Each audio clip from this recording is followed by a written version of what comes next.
The moment when a tennis star completely loses it and grabs the microphone right out of another player's hands is something you have to see to believe. Picture this. You're watching what should be a normal post-match interview and suddenly Jeļena Ostapenko, the fiery Latvian player who's never been one to hold back, just reaches over and snatches Taylor Townsend's mic during what was supposed to be a routine winner's interview. The crowd goes silent, the cameras keep rolling, and you can literally see the shock on everyone's faces. And honestly, when I tell you that what happened next had the entire tennis world talking for days, I'm not even exaggerating, because this wasn't just about a microphone grab. This was the explosion of weeks of tension that had been building up behind the scenes. Now, before I dive into what actually went down with that mic situation, let me tell you about the drama that led up to this whole mess. Because you guys, this story starts way before any microphones were involved. It all goes back to their second round match at the US Open. And trust me when I say this match was intense from the very beginning. So there's Jeļena Ostapenko, the 2017 French Open champion, who's known for her explosive playing style and, let's be real, her explosive personality too. She was the 25th seed going into this tournament, which means she was expected to make some serious moves. And then there's Taylor Townsend, the American player who's been absolutely killing it in doubles, but was unseeded in singles. On paper, this should have been a pretty straightforward win for Ostapenko. Right? Wrong. So wrong. The match starts and you can immediately tell something's off with Ostapenko's energy. She's making these weird faces after every point, getting frustrated with line calls, and basically just looking like she's already mentally checked out. Meanwhile, Taylor Townsend is playing the tennis of her life. She's moving Ostapenko around the court, hitting these beautiful winners, and honestly just looking like she belongs on that stage. But here's where things get really interesting. In the middle of the second set, there's this moment that would literally change everything. Taylor hits this shot that clips the net cord. You know, when the ball hits the top of the net and kind of trickles over to the other side. In tennis, when this happens, players usually raise their hand to apologize because it's basically a lucky shot. It's not a rule or anything, just good sportsmanship. Well, Taylor doesn't apologize. She just celebrates the point like it was a normal winner. And you guys, I wish you could have seen Ostapenko's face. She looked like someone had personally insulted her entire family. She starts gesturing wildly, pointing at Taylor, and you can literally see her getting more and more worked up with every point after that. By the time Taylor won the match in straight sets, 75-61, Ostapenko was ready to explode. So the match ends, Taylor celebrating her huge upset win, and they meet at the net for what should be a normal handshake. But instead of the usual good match pleasantries, Ostapenko starts going off. And I mean really going off. She tells Taylor that she has no class and no education for not apologizing for that neck cord. But it doesn't stop there. According to Taylor, Ostapenko also said something about seeing what happens when we get outside the US. Which honestly sounds kind of threatening when you think about it. Now, here's where my story gets a little creative, because the mic grabbing incident I described at the beginning, that's what could have happened if things had escalated even further. Because honestly, with Ostapenko's track record and how heated she was getting, grabbing a microphone to get a last word would have been totally in character. But what actually happened was almost just as dramatic. The real drama continued off the court. Taylor, being the absolute class act that she is, went to her post-match interview and handled the whole situation with such grace. She basically said that people get upset when they lose and sometimes say things they don't mean. But you could tell she was hurt by what Ostapenko had said, especially the education comment, which honestly hits different when you're a black woman in a predominantly white sport. In the tennis world, they were not having Ostapenko's behavior. Naomi Osaka, who knows a thing or two about handling pressure and media attention, came out and said that telling a black tennis player they have no education is literally one of the worst things you can say in this sport. She pointed out that Taylor is one of the smartest, hardest working players on tour and that Ostapenko's comments were completely out of line. Even Aryna Sabalenka, who's normally pretty diplomatic about these things, had to weigh in. She basically said that while Ostapenko is normally a nice person, she sometimes loses control of her emotions, which is diplomatic speak for, "Yeah, my friend messed up big time." But here's what really gets me about this whole situation. Ostapenko went on social media afterward and tried to explain herself, saying that she was upset because there are unspoken rules in tennis that Taylor broke by not apologizing for the net cord.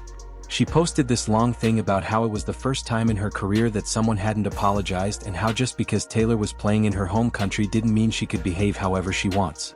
Like, can we talk about how tone-deaf that is? You're gonna attack someone's character and education over not saying sorry for a shot that you have absolutely no control over, and then act like you're the victim because someone didn't follow your personal etiquette rules. The whole thing blew up on social media. Tennis fans were split, with some people saying that Ostapenko had a point about tennis etiquette, but most people were like, "Are you kidding me right now?" The consensus was pretty clear. Losing your mind over a net court and then attacking someone personally is never okay, no matter what sport you're playing. And then 3 days later posted this half-hearted apology on Instagram. She said that English isn't her first language and that when she said education and she was only talking about tennis etiquette. But honestly, that apology felt more like damage control than actual remorse. She didn't even mention Taylor by name or apologize directly to her. Meanwhile, Taylor was out there continuing to win matches and being an absolute inspiration. She beat the 5th seed Mara Andreeva in her next match and made it all the way to the 4th round, which was the deepest she'd ever gone in a Grand Slam singles event. And in doubles, she and her partner Katerina Sayakova were absolutely crushing it. But let's talk about why this whole situation is so much bigger than just one heated exchange between two players, because this really highlights some of the issues that have been bubbling under the surface in women's tennis for a while now. First of all, there's the cultural aspect. Ostapenko is from Latvia, where tennis culture and etiquette might be taught differently than in other countries. But here's the thing. When you're playing professional tennis on the international stage, you can't expect everyone to follow your specific cultural norms. Tennis is a global sport with players from hundreds of different countries. And what's considered polite in one culture might be completely normal in another. Then there's the racial element that we can't ignore. When Ostapenko told Taylor, a Black American woman, that she has no education, that carries a lot more weight than if she had said it to someone else. There's a long history in America of Black people being stereotyped as uneducated or less intelligent.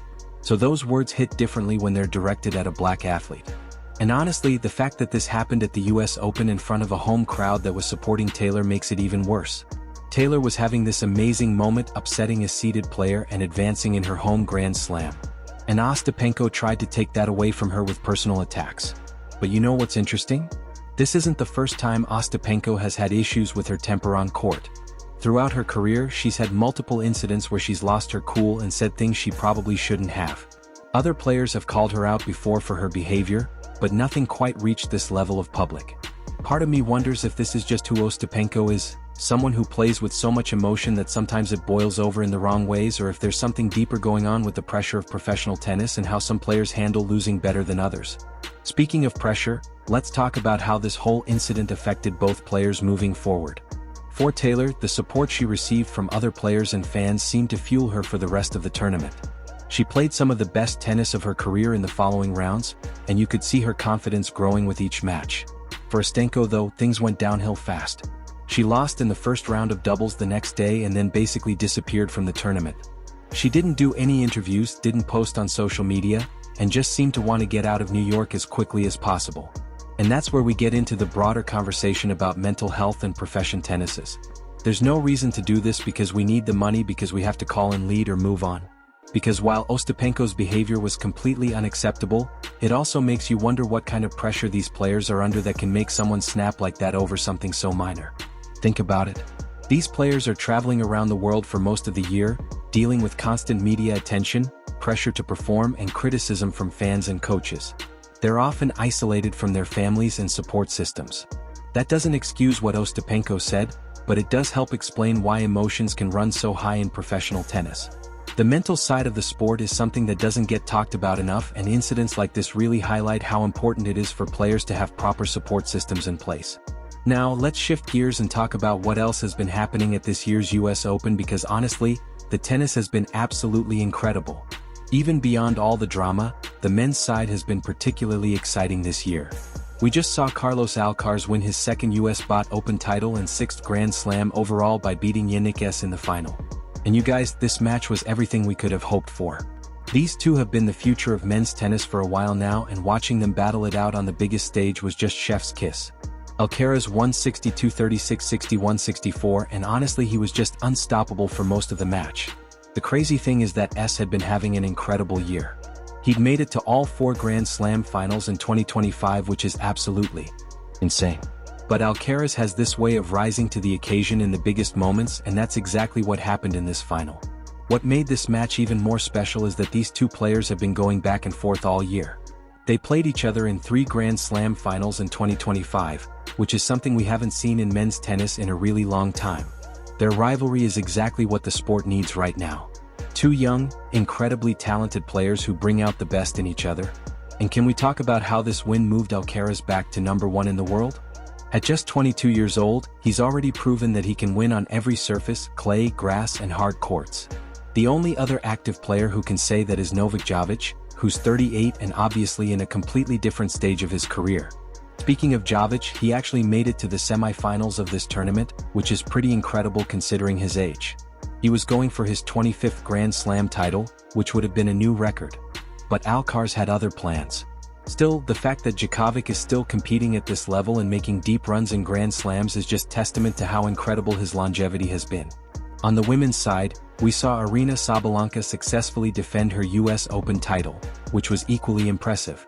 She beat Amanda Anisimova in straight sets in the final 6-3, 7-6 and became the fifth first woman since Serena Williams in 2013 to win back-to-back US Open titles. Sabalenka's journey to this title has been really interesting to follow. A few years ago, she was known mainly for her power but struggled with consistency, especially on her serve. But she's really worked on the mental side of her game and has become this incredibly clutch player who seems to play her best tennis in the biggest moments. The final against Anisimova was particularly emotional because it was Animova's first Grand Slam final since coming back from her mental health break. She'd taken time away from tennis to deal with anxiety and depression. And seeing her make it all the way to a Grand Slam final was really inspiring, even though she didn't win. And honestly, that's one of the things I love about tennis right now. We're seeing so many players being open about mental health struggles and taking the time they need to take care of themselves. It's such a change from previous generations where players were expected to just push through everything without acknowledging the psychological toll that professional sports can take. The doubles events at this US Open have been absolutely incredible too. Taylor Townsend, despite all the drama with Ostapenko, made it to the final in women's doubles with her partner Katerina Sayakova. They ended up losing to Gabriela Dorosky and Aaron Ratliff. But honestly, making it to a Grand Slam final is such a huge achievement, especially after everything Taylor went through earlier in the tournament. In men's doubles, we had this amazing final between Joe Salisbury and Neil Skupski from Great Britain against Marcel Jernals and Horacio Zelos. The Spanish-Argentine pair won 3,676-75 in what was honestly one of the most exciting doubles matches I've seen in a long time. But the real story in doubles has been the mixed doubles format change they implemented this year. Instead of the traditional format, they had these special exhibition-style matches with current single stars partnering up. Igo Swiatek and Casper Ruud ended up losing to the defending champions Sara Ani and Andrea Vavasori. But the whole event generated so much more attention for mixed doubles than we've seen in previous years. Some people love the new format because it brought bigger names and more excitement to mixed doubles, which has traditionally been kind of an afterthought at Grand Slams, but others criticized it for taking opportunities away from double specialists who have dedicated their careers to the format. Honestly, I'm kind of torn on it. On one hand, anything that brings more attention to doubles is probably good for the sport overall. But on the other hand, I can understand how frustrating it must be for players who have spent years perfecting their doubles games only to see exhibition matches with single stars get all the attention. The wheelchair tennis events have been absolutely incredible this year too. Takedo Oda won the men's singles title, and watching him play is just mesmerizing. The level of athleticism and shot-making in wheelchair tennis is something that more people need to see because it's truly amazing. Looking at the broader picture of this US Open, it's been a tournament full of storylines that go way beyond just the tennis. We've had discussions about sportsmanship, mental health, racial sensitivity in sports, and the evolution of professional tennis as a whole. The Ostapenko Townsend incident really highlighted how important it is for players to be mindful of their words and actions, especially in heated moments. Professional athletes are role models whether they want to be or not. And when they're competing on the biggest stages in their sport, people are watching and learning from their behavior. But it also showed the incredible resilience that players like Taylor Townsend have. Instead of letting Ostapenko's comments derail her tournament, she used the support from other players and fans to feel some of the best tennis of her career. That's the kind of mental toughness that separates good players from great ones. The fact that so many other players came out to support Taylor also shows how tight-knit the tennis community can be when it matters. Even though these players are competing against each other for prize money and ranking points, and honestly the whole situation has sparked some really important conversations about etiquette and expectations in professional tennis. Should players always apologize for net courts? Is it okay to get upset when they don't? How should cultural differences and etiquette be handled in an international sport?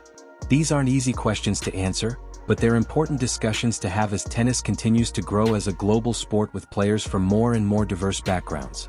Moving forward, I think this tournament will be remembered for a lot of different reasons. Obviously, Alcaraz and Sabalenka winning their respective titles was huge. The quality of tennis throughout the 2 weeks was absolutely incredible with so many tight matches and unexpected results. But the off-court drama and conversations might end up being just as significant in the long run. Sports have always been a reflection of broader social issues, and tennis is no exception. The way the tennis community handled the Ostapenko-Townsend incident, with most people standing up for what was right while also trying to understand the pressures that led to the situation, was actually pretty encouraging. As for what happens next with both players, Taylor has already shown that she's not going to let this incident define her career. She's continuing to improve her singles game while maintaining her status as one of the best doubles players in the world. Ostapenko, on the other hand, has some work to do to repair her reputation. Her apology was a start, but actions speak louder than words, and she'll need to show that she's learned from this experience in her future interactions with other players. The tennis world is pretty forgiving if players show genuine remorse and make efforts to change their behavior, but incidents like this have a way of following players around, especially in the age of social media where everything gets documented and shared instantly. Looking ahead to the rest of the tennis season, it'll be interesting to see how both players handle their next encounters with media and other players. Tennis is a small world and players see each other at tournaments all year long, so there's really no avoiding each other. For the sport as a whole, this US Open has shown both the best and worst of professional tennis. The incredible level of play, the breakthrough performances from players like Taylor Townsend, and the continued excellence of champions like Alcaraz and Sabalenka represent everything that's great about tennis. But the drama and controversy also highlight some of the ongoing challenges in the sport. The pressure that leads to emotional outbursts, the cultural misunderstandings that can occur in an international sport, and the need for international sport in modern sports, continuing transparency and life in sportsmanship. Let me know in the comments what you think about the Ostapenko-Townsend drama and whether you think the tennis world handled it the right way. And if you want to keep following all the tennis drama and amazing matches, make sure you subscribe and hit that notification bell, because trust me, this sport never stops delivering incredible storylines. Thanks for watching, and I'll see you in the next video where we'll probably be talking about whatever wild thing happens next in the tennis.